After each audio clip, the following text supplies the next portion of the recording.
Hey, how you doing there? I'm Thomas Nyback. This is 365 Days Toward Racial Change, Day 316. Moving right along, we got the virus um, stalking the streets of America. I'm not too worried about it. It's a new disease and all that, but I listened to the description of this disease, more like it's an intense, deadly pneumonia.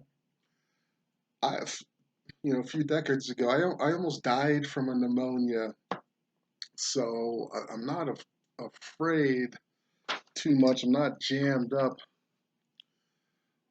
behind what the disease looked like, the potential and stuff like that. But it's interesting to watch the world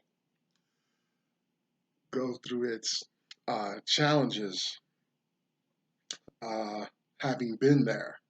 I've never had this virus. I'm not immune or anything by any you know, by any means, but having been there on the edge, the brink of death, through a similar illness, leaves me kind of really indifferent to what's around going on. So, having said, I say that because it's what's happening. This is end of March 2020 pandemic. Um, segues into something I'm going to talk about. I don't know how people will feel, but I want to talk about financial opportunity. I'm not quite in a position to really leverage this, but I bet you there are smart people with money in hand or financial business know how ready to leverage this event. They probably already are. Robert Kiyosaki is one of those guys, I'm sure.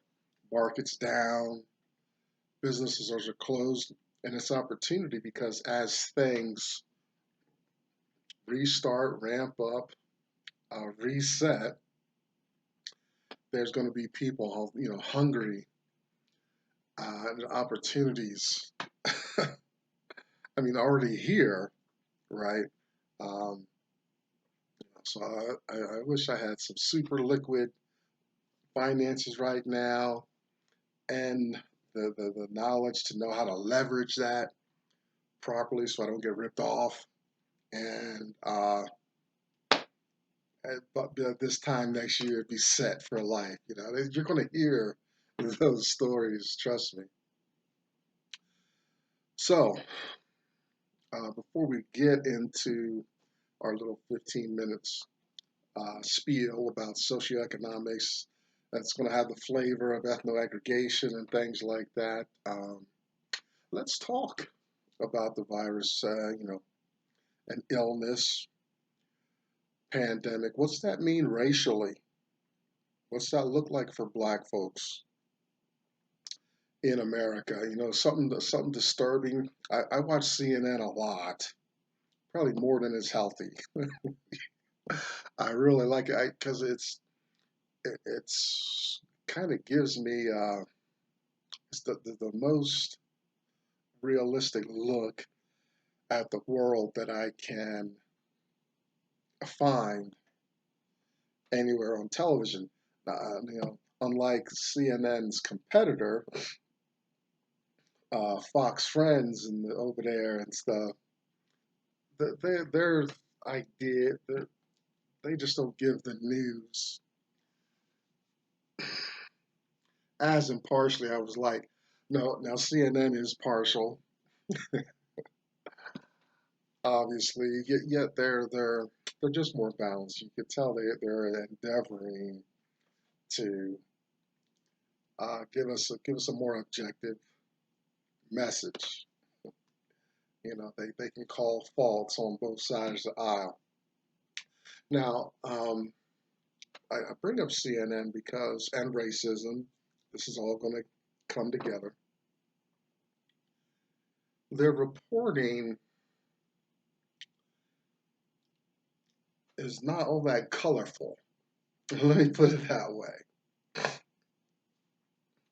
I see a lot of sick white peoples, white doctors, and all this overwhelmingly. They got a few leaders here and there. TD Jakes was on the other day. They had a black female doctor. Um, she was kind of overseeing some influential organization. Yeah, okay, yeah. You got some names up there. But the news, boy, it's just so readily white. And that's some of the things I'm talking about when we talk about racism and what's going on and access to wealth and resources. Where are where are resources going? Where that New York City's being kind of the test case. Well, are these hospitals in the hood? Have they just left the hood sequestered? The hood, I mean, where black people are probably mostly congregated, right? Are we looking out for them? What's the structure of rent and the politics of all that going on, right? They show plenty of white people. When a parent is found to have the virus, they sequester themselves in a room in a nice house and all that. Well, what's going on in other communities? Black, Hispanic, Asian, Hmong, Vietnamese. Uh, um, what I haven't seen like I mean, they've been hard at it uh, since I've been off. The past 2 weeks I've been out of school. I've been home studying. I can crank up videos again and all that. And so I watch hours of this, and you just see the white experience of the virus, and it's not. I mean, it's real, but it's not the only experience in America. You know, and this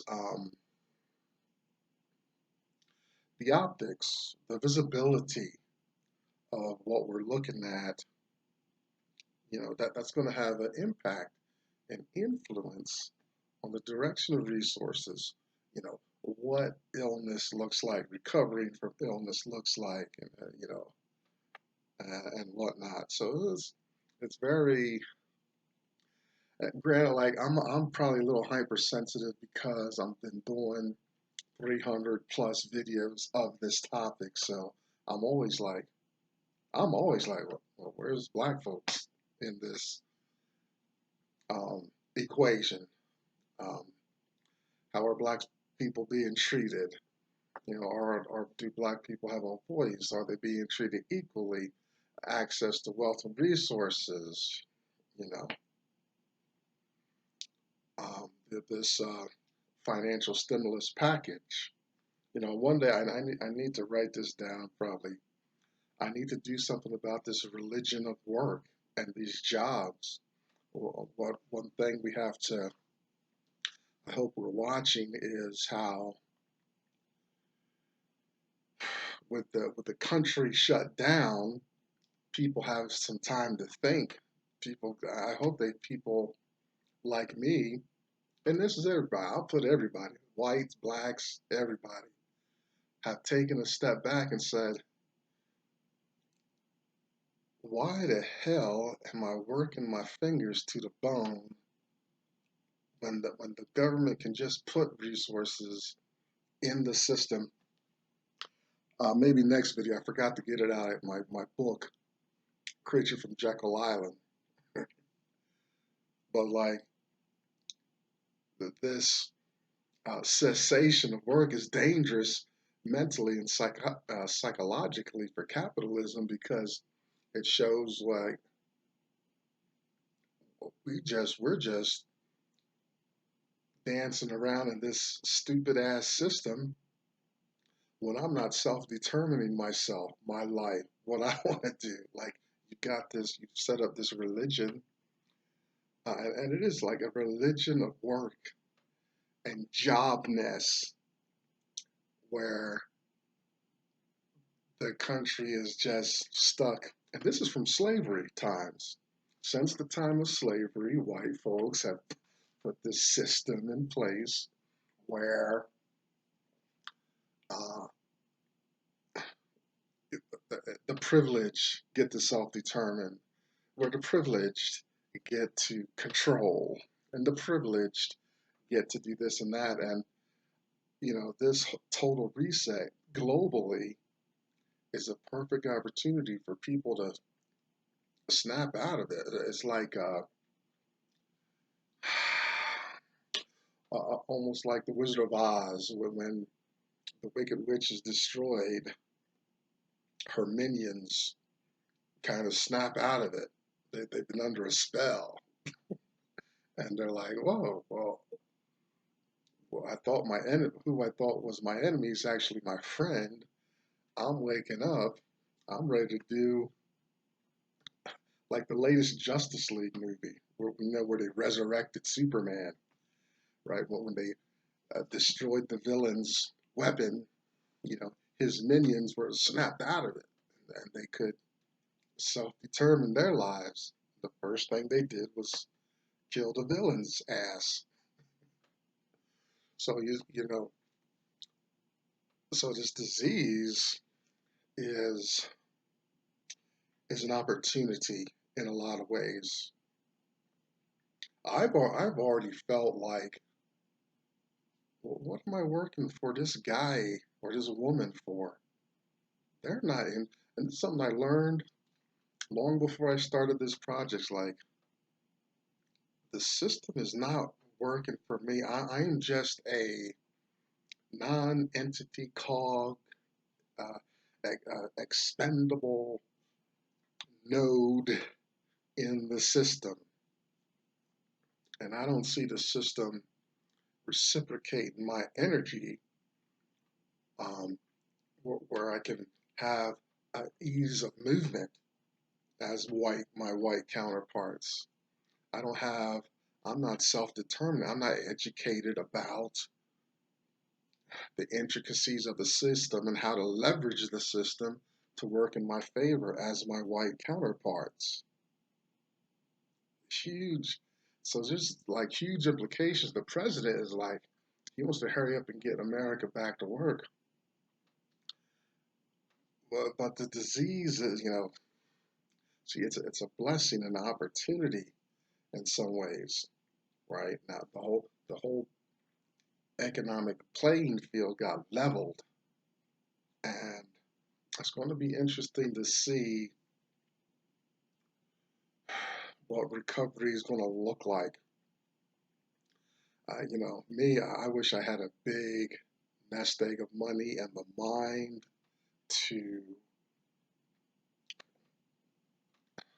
leverage my resources in my favor, to cross over the poverty line and be set, because a lot of people, I'm not the only one thinking in this way. Let's get into the topic. We're going to do a four-parter here on economics, and it goes right in line because not only is the world under a medical uh, challenge lockdown, but we've also had an economic impact that's paralleling this. This is a total total game changer, opportunity. I'm inspired. I've become sensitive to these issues by a man named Dr. Claud Anderson. Read three of his works, and I encourage you to get them. We're going to be in this book for the next today and three more sessions. A Black History Reader, 101 Questions You Never Thought to Ask. Black Labor, white wealth, search for power and economic justice, and Dr. Anderson's national plan to empower Black America. Powernomics. You can find Dr. Anderson at powernomics.com. And here on YouTube, got plenty of videos of him. He can explain this stuff much better than I can. Behind me, you should hashtag us to symbol. You'll find Black women having their community resources and helping one another there. Check out Black Enough, BLAGGENUF, and kind of a Black Facebook experience. If you got a business mind, go holler at Dr. Boyce Watkins at the Black Business School, theblackbusinessschool.com. And if you can't find your flavor here on the World Wide Web, do what I did. Start your own. Who knows what you'll come up with. Finally, maybe as I wrap up this 365, whatever, we'll get back to Uncle Tom's Cabin, maybe some review, pull out some interesting stories. I'm not sure what I'm going to do with that yet, but that's an important book. I want you to familiarize yourself with that as well. All right, day 316, Black History Reader, Dr. Anderson gives us this question. He says, should Black Americans practice socioeconomics as a team? And this, the answer is obviously yes, and this is why I think it's just that much more important in light of what the world is going through at this time. This, real quickly, we'll review Dr. Anderson's vertical integration and ethno-aggregation. Vertical integration is having one business industry controlling all aspects of production, from gaining raw materials, maybe education, to manufacturing, organization, marketing, and releasing that product or service into the industry, all vertically integrated, right? Maybe like I don't know, maybe a car manufacturer or whatnot, although there's some outsourcing going on, but in essence, the car manufacturer is doing their best, rubber for the tires and the tires and all that, although other companies do that, but that's just one example, machining your own parts and things like that. Outsourcing has kind of taken over that. But if you're maybe, I don't know, if you are I live in a state of legal marijuana. You grow the marijuana, you prune the marijuana, and your handlers package it, and you make or extract CBD, THC, and stuff like that, and making products. You do that all in one house. That's a vertical integration. And I think Black people should get into that as well. There's huge money in that. Ethno-aggregation is keeping the business model, the plan, central inside of the group. Now, white people do this all the time. Asians do this all the time. You find a lot of groups do this all the time. Black people are the only people we labor and consume. Right? That's our two main things: labor, consume, and um, our shining stars, entertain. But we're an essential that the world, America, treats Black people as laborers and consumers. Right? And it's a very sophisticated. It looks so. Oh boy, it looks so happy and clean on the surface of it, but it's slavery. It's slavery. And back in the slavery times, that slave went out and did whatever and got enough resources to come back the next day and work their fingers to the bone again. In modern day America, a Black person goes wherever. It looks like freedom. It looks like choice and all this stuff. It looks nice and civilized and free. go and burn ourselves out somewhere, and then we get enough resources. You notice they give us enough resources and compensation to keep us very close, right? We can live away from the power group, but we can't get away to uh, to do our own thing because we got to stay in just enough reach to get to work and back, and use those resources. And things are priced um, in such a way. It's not just the resources we get, but now we're spending them. Housing keeps us in the house. That they keep us. We're like the Matrix, copper top batteries, just supplying the service to the landowners, right, and all that. So I don't want to get. I'm getting off track. Then realize I still had that, but that's real. If you know what I'm talking about, you know it's real. Uh, so that, and in short, that's kind of the economic discourse.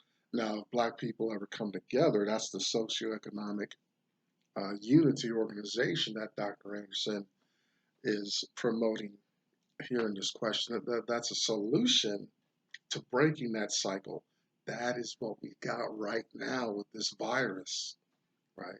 As soon as it blows over and people come out of their huts and their silos and stuff, it's going to be, everything's just going to be a level blank slate. And the people who are wise and know how to leverage business and resources are going to chew that up big time. Yeah. So, yes, we should practice socioeconomics as a team. He's really talking about ethno aggregation. That's his own term. We live in a race-based society. That's how the nation started, and that's how the nation has been operating ever since. Right?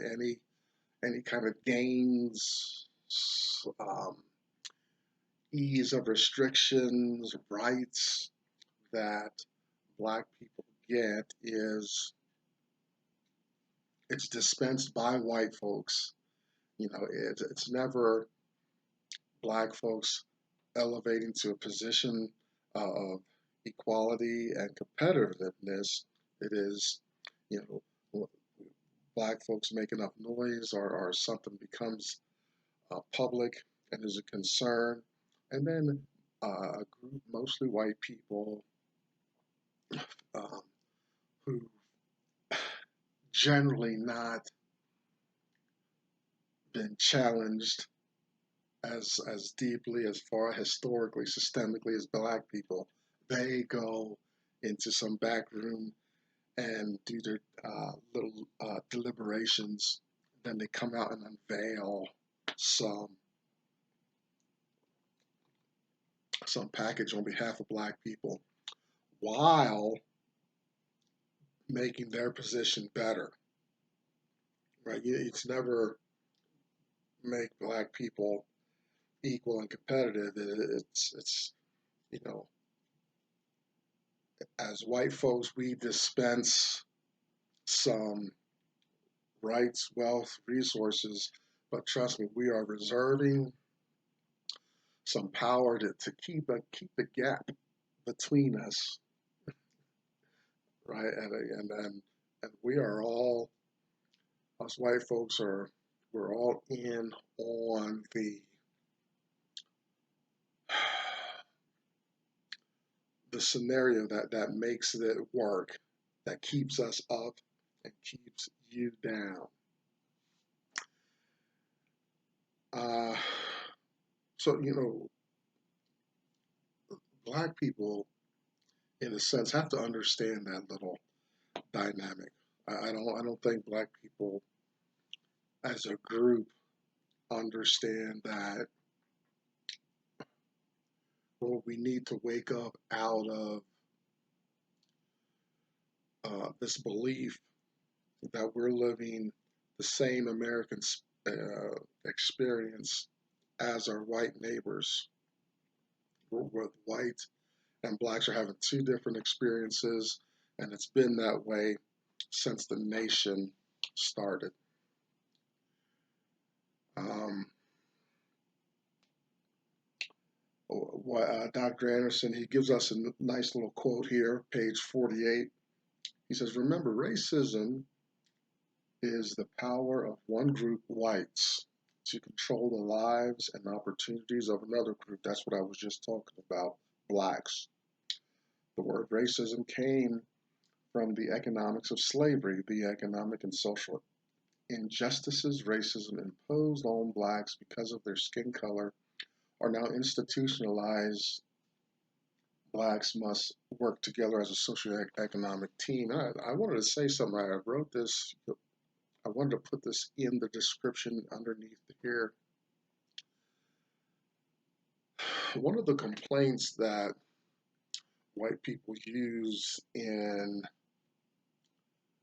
separating from England way back there is that leadership was passed on generation to generation just within the family. And thinkers in America were like, that's stupid, right? And not only did thinkers in America, our framers, turn around and do the same thing to black people, but be, by stratifying, by making a color barrier in America, they they're they've engaged in the same thinking that one can be born into a leadership position or a disadvantaged position. You know, they're not no longer complaining about kings and queens, but now they have become the very thing they've hated, and really put some brutal challenges on the necks of black people. You know, to get to team socioeconomics, black people also are going to have to exercise and challenge some historically systemic attitudes that may be prevailing in the culture. I was at a talk with a philosopher a few weeks ago before the virus. We had open talks on campus, and this little white girl told the story of how systemic and historical like challenges, spirits, negative spirits are still alive in the system where, you know, what women feel, how men behave, structures of systems are still operating, are still informed by some of the negativity of slavery. Um, where, you know, one thing that's not talked about with slavery and not enough on is the sexuality of slavery, where you know, this white slave master, this white man, you know, he didn't just force labor in his um, area of control. You know, he was also the sexual master in that space, and how that dynamic uh, can still appear and prevail into the day. You know, this white man has a black slave female, the offspring are slaves, and then this uh, kind of family unit created by the white master is then handed off to the black male slave to take care of, bring and raise up, while um, keeping the black male in a position of castration and powerlessness, right? These are all things still happening, right? So our socioeconomic idea, intention, has to get over some of these realistic hurdles.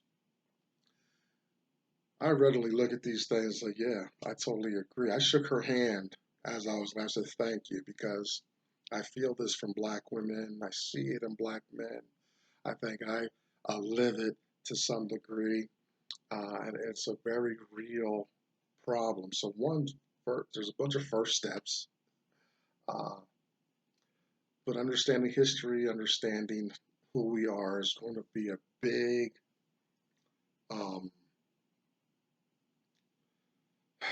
a big advancement if we can get over it.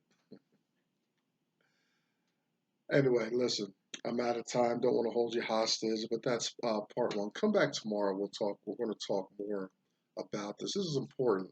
This dovetails right with what's going on in the world. I'm Tomlin's Nyback. That's day 316 out of the way. 365 days towards racial change. I'll see you next time.